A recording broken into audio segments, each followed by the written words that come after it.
So, next month marks 2 years since I had a heart attack at the age of 37, and February is American Heart Month. Every February, I like to use my platform to talk about my story, share some of the symptoms I experienced, and try to raise awareness. Heart disease is the number one killer in the United States, and I really want to give a woman's perspective because for women, heart disease is the silent killer. It often goes undetected. Our symptoms are very different from men.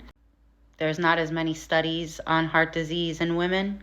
And we have a tendency to gaslight ourselves, right? But for some, they also can be gaslit by the medical community, especially when you're younger. Now, a month before the heart attack, I was feeling very lethargic. I was exhausted. I had no energy. Climbing up a flight of stairs was like walking up Mount Kilimanjaro for me. Like I was shot. And I just chalked that up to being a new mom. I had a toddler. One of the other things I experienced was when I would go to bed at night and lay down and get ready to go to sleep, my heart would race.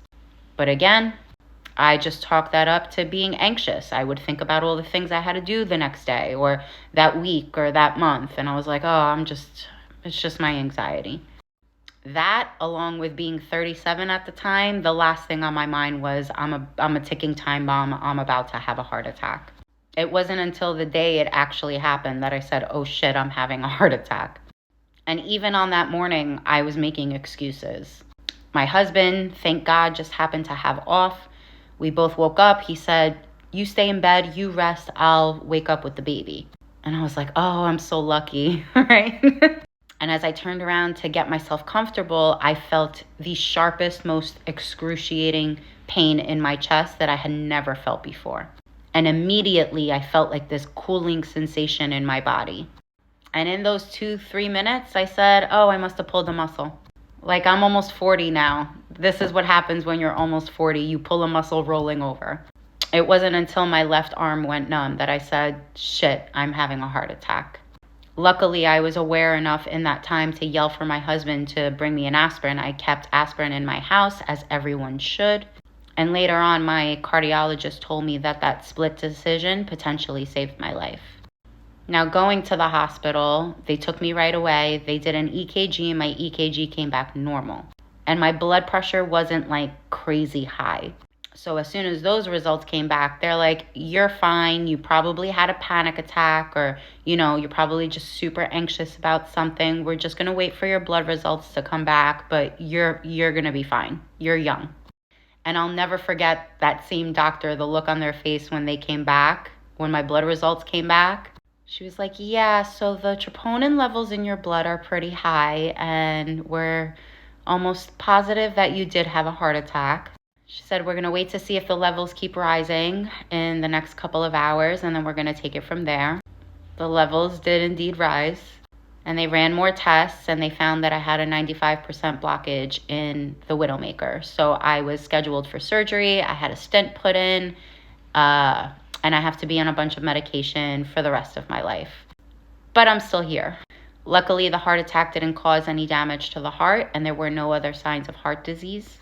And I now see my cardiologist every 6 months. Now, for someone that's always been healthy their entire life, the biggest factor for me was family history. On my dad's side, a couple of his siblings had heart attacks before the age of 40.